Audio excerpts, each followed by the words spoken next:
Ce jour est dédié pour la leçon de l'âme de Nathan Ben Hershey Zochno Levracha, dans le cadre des lois concernant le Lashon Hara, la médisance.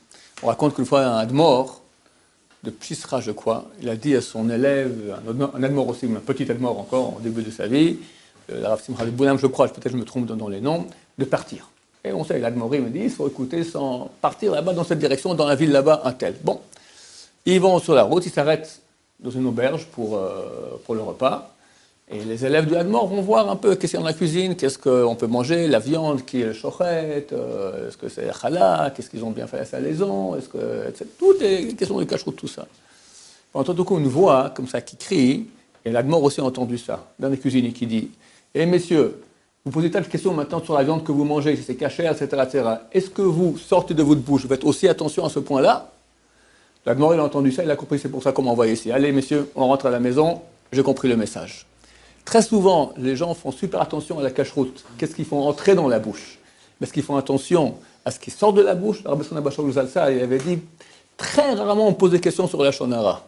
Et pourtant, c'est bien plus courant que les questions de cacheroute. C'est bien plus courant. Pour un oui, pour un non, il y a une question, est-ce qu'on doit, oui, on peut parler, on ne peut pas parler, tout, etc.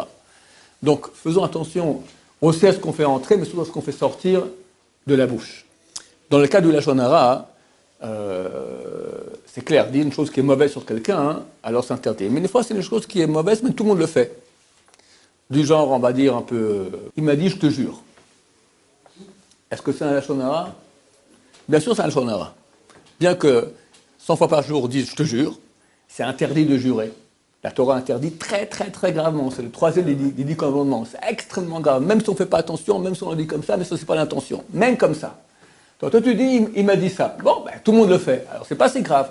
Néanmoins, c'est considéré comme la Lashon Hara. Ou bien, par exemple, quelqu'un n'étudie pas beaucoup de Torah. D'accord? Les gens ne comprennent pas qu'il y a un interdit. Dieu dit, je suis prêt à pardonner l'assassinat, l'adultère et la vodazara, l'idolâtrie, mais pas bitul Torah. Pas quelqu'un qui peut étudier, il perd son temps.